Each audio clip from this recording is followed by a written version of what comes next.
We back here to talk about the craziest NBA news of the day and of the week so far. Giannis has finally accepted his reality and realized he should want to trade out of Milwaukee. We're going to get right on into it. I'm going to give y'all my breakdown of like teams I think need him, what teams could use him, what team got assets to actually go get him.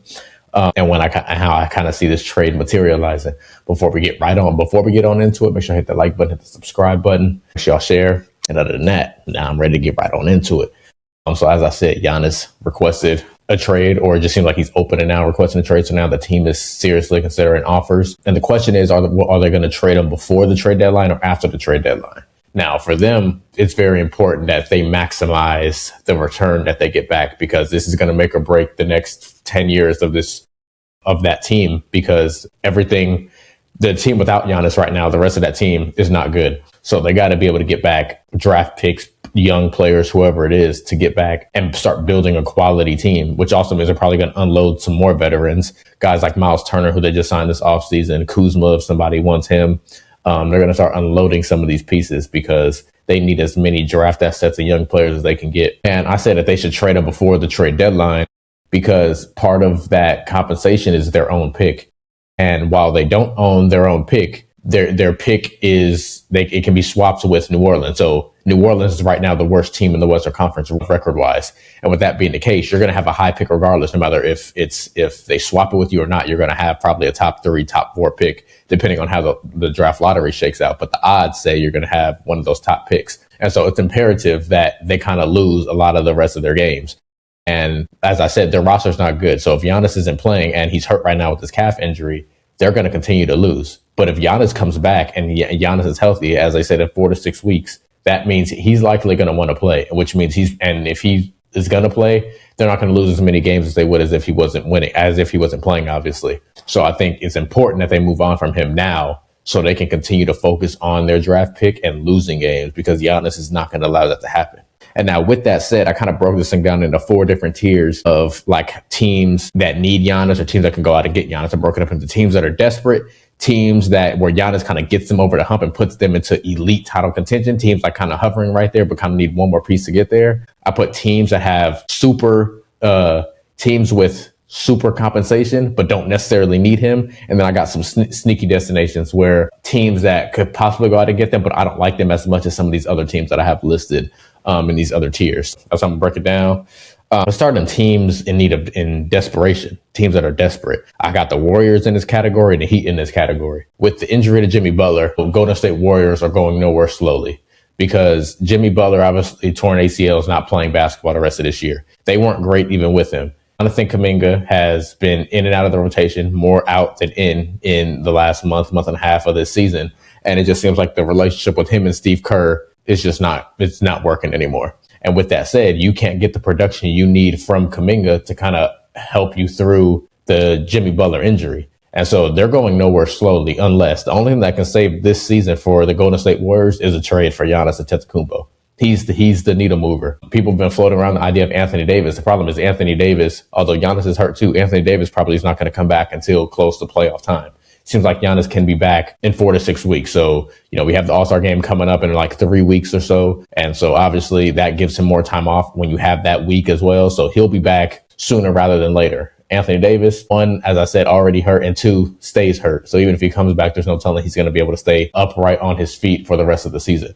So Giannis is the move. They are in absolute desperation because obviously they're trying to maximize the last 2 or 3 years of the Steph Curry window. And Giannis does that.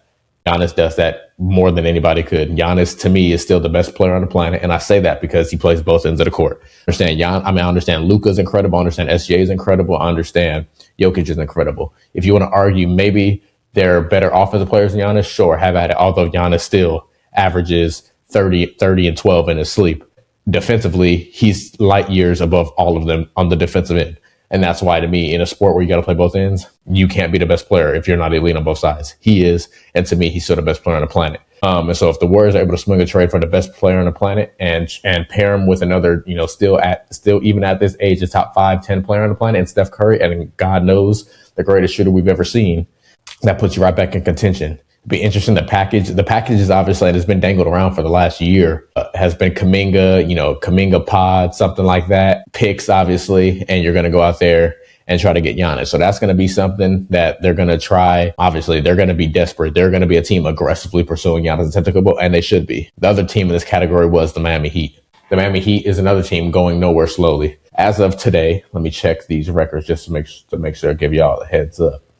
The Miami Heat are 8th in the Eastern Conference at 25-23, hovering around 500, 2 games above 500 to be exact in this case. And they don't have star power. Tyler Hero's good, Bam's good, but they need a superstar. It's hard to win in the NBA without 2 guys that are really true stars. At least one that has to elevate come playoff time, or at least 2 that elevate during playoff time. And right now, as good as Bam is, you would consider him a tier 1. Tyler Hero, as I said, they've been trying to trade Tyler Hero for God knows how long. And so that's the needle mover. You trade Tyler Hero, you pair Bam and Giannis Antetokounmpo, and you have a crazy front court. You still have Khalil Ware. That might be something though that the Bucks want, a young guy that they can add to their core, that whatever the core is that they look to see in the future. Khalil Ware kind of fits that mold. He's probably 21 right now, still very young guy. So that's somebody that they probably will want, but you package that, some picks, Tyler Hero, and go get Giannis Antetokounmpo, that absolutely works out. And in this wide open Eastern Conference, that's a scary sight now. You pair up Bam, you pair up Giannis Antetokounmpo, you probably still keep Wiggins in that kind of trade. So you got some good defense, some length. And if you go get Giannis, you might go out and try to figure out your way of what you're going to do at the point guard position for the rest of that roster. But obviously you worry about the big fish first and go get Giannis Antetokounmpo because they need it. They absolutely need it. So that's the first category. Those are my teams in desperation, teams that absolutely need to throw everything they can to go get Giannis Antetokounmpo. Now I have teams that get over the hump and become instant top 2, top 3 title contenders. I got the Timberwolves, I got the Lakers, I got the Rockets, I got the Pistons, I got the New York Knicks. All of those teams right there, I believe if they go and acquire Giannis, all become overnight. It's going to be going to have the Oklahoma City Thunder and them, and probably a healthy Denver Nuggets team as the favorites to win a championship. Because all of these teams have at least one superstar pretty much, and they kind of just need that second guy to be a consistent force and really help them go over the hump. The Timberwolves, Anthony Edwards, Ant-Man Edwards. Imagine Anthony Edwards and Giannis Antetokounmpo. Could y'all imagine that duo? And that one's a very simple trade. You trade Julius Randle or you trade Gobert. I think it's more likely you probably trade a Randle in that instance. Now, the fit of Gobert and Giannis, I don't really like that too much. And so maybe, I don't know if you keep Rudy Gobert. Maybe you bring Rudy Gobert off the bench and now you start Giannis and Naz Reid together, something like that. Obviously, you trade Julius Randle some picks, maybe throw DiVincenzo in there, and that's something you can do. But I don't know if you can start Giannis and Gobert together. But you pair Giannis and Anthony Edwards, and you still are able to have a guy like a Naz Reid. If you go keep Gobert, bring him off the bench because you're just going to murk up the driving lanes if both of them are playing together. So that's what I was thinking about. Definitely pair him with Ant-Man. Go to the next team, the Los Angeles Lakers. The Lakers, obviously, you pair Luka and Giannis Antetokounmpo. That's a match made in heaven. One, they can ease the pressure off of each other. Luka loves a lob threat. They can run a pick and roll, him and Giannis. That'll be a spectacular kind of thing. The Lakers need defense. He brings both offense stability and defensive stability. It'll be interesting to see if, obviously, you would assume Austin Reeves would have to be in that deal for Giannis Antetokounmpo. But the question is, and that'd be a guy that the Milwaukee Bucks would want because Austin Reeves is a guy that they can build around in this future as they get a whole bunch of picks and whatnot. The question is, would they be okay with trying to acquire Austin Reeves if Austin Reeves doesn't want to be there? Because he is a free agent at the end of that year. So at the end of this year. So they would have to pay him a boatload of money, and he would also have to be there. So that kind of unknown, would they rather have a package of Rui, Jared Vanderbilt, Connect, which is another young guy that can build around, Kleber, Gabe Vincent, and then you throw in 2 or 3 first rounders as the pick swaps, because that kind of frees up cap space, which is also a thing teams want when they're rebuilding. You get a young player in Connect, and you get contracts that are expiring, as I mentioned, Rui Hachimura, Gabe Vincent, all those expiring contracts. I believe Kleber is also an expiring contract. And you get picks from the Lakers and pick swaps. So that's something that could be had there. Obviously, that's one of the Lakers probably have one of the lesser packages of many of these teams. I still believe that they're a team that should go out here and be looking to get Giannis because that gets them over the hump. Another team, the Houston Rockets, a team with a whole lot of assets and a team that I feel they were missing a go-to scorer. But now they're missing a guy they need another guy next to Kevin Durant because they're relying too much on Kevin Durant to be everything for that offense. Steven Adams just went down today with a season-ending injury. He's not coming back. Obviously, Fred VanVleet, they're hoping to get him back. We still don't know the timetable of that. but you need a second scorer on this team. And Giannis Antetokounmpo fits that bill. And obviously they have young players, they have picks. I don't see Amin Thompson being in the trade, but I would trade Alperen Sengun for Giannis Antetokounmpo in a heartbeat. And Sengun's a good player, but he ain't top 1 on the planet. He ain't top 2 on the planet. He ain't top 3 on the planet. He ain't that guy. Giannis is. And he's going to give you more than what Sengun gives you defensively, and he's going to give you more than what Sengun gives you offensively.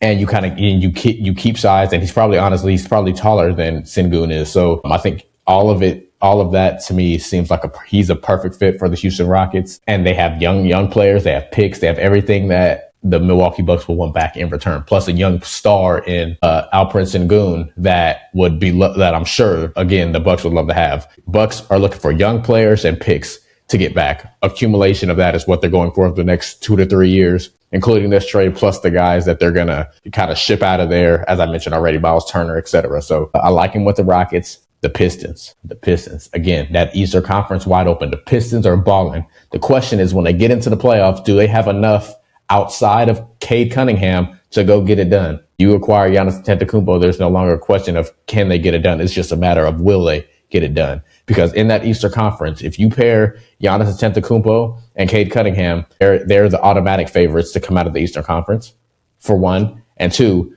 I don't see who's going to beat them in the Eastern Conference. Maybe a healthy Boston if Tatum's healthy. Tatum wants to get back, but is he going to be Jason Tatum? The question is he ever going to be Jason Tatum again? And I hope I think he's going to be, and I'm rooting for him to get healthy and play. One, is he going to be Jason Tatum? Especially not, barely a year removed from a full Achilles tear. That's the question. And then, so that's the only team. But they obviously, as I mentioned, that's a question mark with Jason Tatum. Everybody else in the East, I don't believe can beat Cade Cunningham and the rest of that Detroit Pistons team with Giannis Antetokounmpo.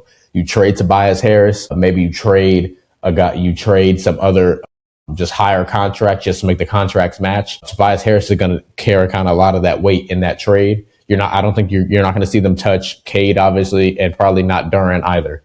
But I think everybody else in that team, they'll be willing to trade for Giannis Antetokounmpo. And obviously throwing picks. They have a lot of picks because they haven't had to really trade any. So they probably have all their picks. And again, young players and picks. The Pistons got that. So I like the Pistons. Final team in that get over the hump, the New York Knicks. The New York Knicks should have made this trade in the offseason, because in the offseason, it seemed like the only team that he wanted to go to was the New York Knicks. Now it seems like he's more open to other teams.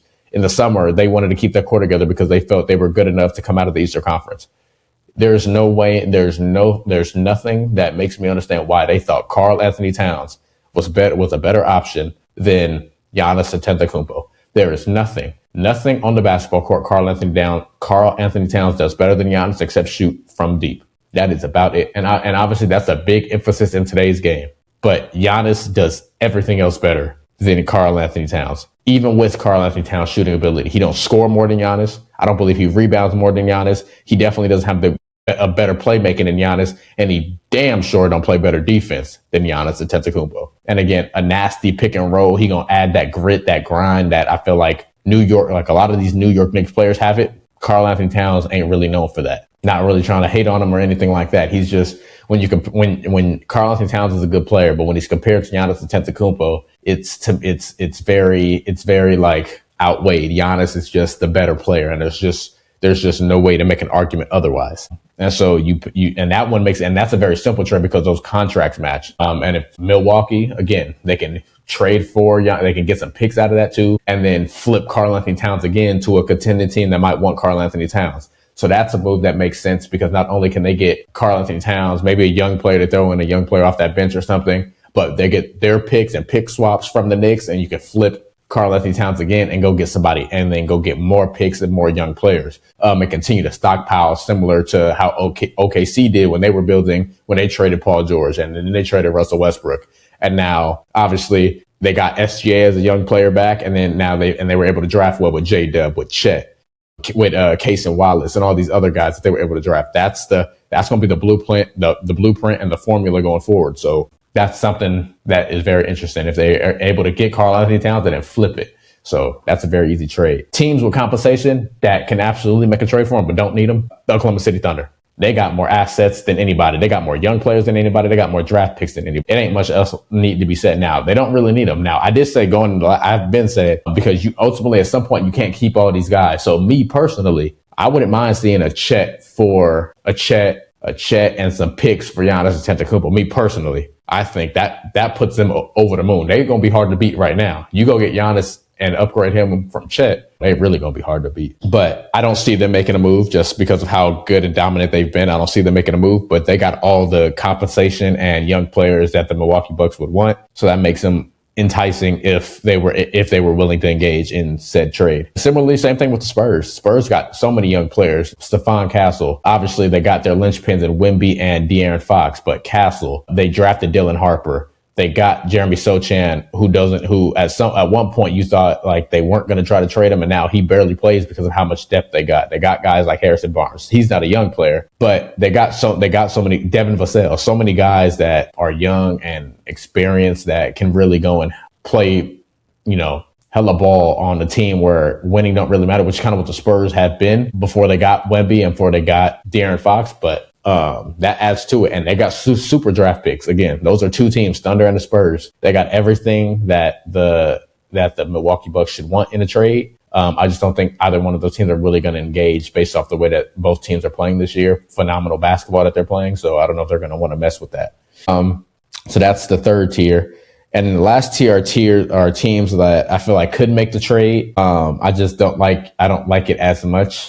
One is the Atlanta Hawks. I feel like for the Atlanta Hawks, they have you could maybe trade Porzingis, some picks, whatever. But I feel like where they are right now, continue to let Jalen Johnson develop. You don't want to kind of stunt like that development with Jalen Johnson and throw Giannis in there and kind of throw off the whole mesh of that team. Because as soon as Giannis get there, Jalen Johnson ain't having the ball as much as he's had. There's a reason you got rid of Trae Young to kind of build this thing around Jalen Johnson. If you go get Giannis, it's no more building around Jalen Johnson. It's back to you're building around Giannis Antetokounmpo, obviously. So that's a team that I feel like can get it done in trade because they have young players, they have picks, but I don't like it as much. Same thing with the Raptors. I don't like the fit. And apparently they've already said they don't want to trade Ingram. They don't want to trade Scotty Barnes, which obviously makes sense from the Toronto perspective, but what young player would the Milwaukee Bucks want back in return outside of those guys? I don't think they're really caring for RJ Barrett at this point. Not that he's not a bad player, but I think your teams are not considering him anymore a young player that can develop into the superstar, or even a star at this point. Emmanuel Quickly, these guys, I think they're all good, they're way better than average. They're good role players, but I don't think we consider them superstars anymore. So I don't know if these are the kind of guys that they want. But they're teams that have kind of the assets to go get it. So those are my things.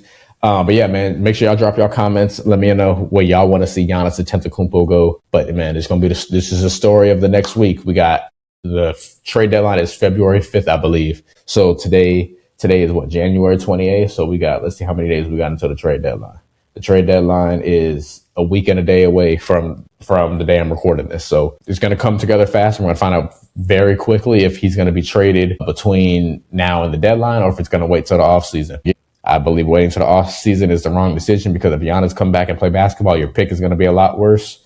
So I think it's best for the Milwaukee Bucks to go out there and try to get rid of him because while people going to call it tanking, they can't win without Giannis Antetokounmpo. They're going to lose a lot more games than they win, obviously. And so just trade him, get the best package you can, because you're going to get a haul for one of the two or three best players on the planet. In my opinion, the best player on the planet.